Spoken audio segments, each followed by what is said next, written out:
nzahimbaza izina ryawe iteka ryose, nzajya nguhimbaza uko bukeye, nzashima izina ryawe iteka ryose.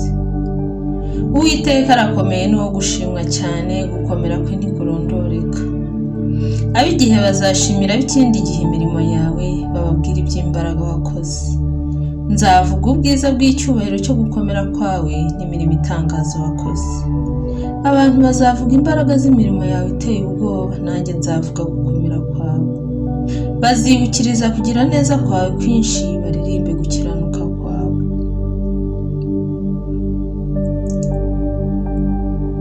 Uwiteka ni umunyambabazi, ni umunyebambe, atinda kurakara, afite kugira neza kwinshi. Uwiteka agirira neza bose, imbabazi ziri ku byo yaremye byose. Uwiteka, ibyo waremye byose bizagushima, abakunzi bawe bazaguhimbaza. Bazavuga icyubahiro cy'ubwami bwawe, bamamaza imbaraga zawe, kugira ngo bamenyeshe abantu iby'imbaraga yakoze n'icyubahiro cy'ubwiza cy'ubwami bwe. Ubwami bwawe ni ubw'iteka ryose, ubutware bwawe buzahoraho ibihe byose. Uwiteka aramira abagwa bose, yemesha abahetamye bose. Amaso y'ibintu byose aragutegereza, nawe ukabigaburira ibyo kurya byabyo igihe cyabyo. Upfumbatura igipfunsi cyawe, ugahaza kwifuza kw'ibibaho byose.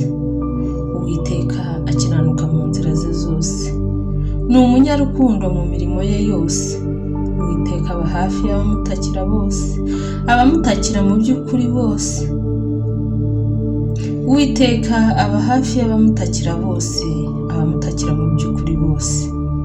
Azasohoza ibyo abamwubaha bashaka, kandi azumva gutaka kwabo abakize. Uwiteka arinda abamukunda bose, ariko abanyabyaha bose azabarimbura. Akanwa kanjye kazavuga ishimwe ry'Uwiteka, abafite umubiri bose bajye bahimbaza izina rye ryera iteka ryose. Haleluya.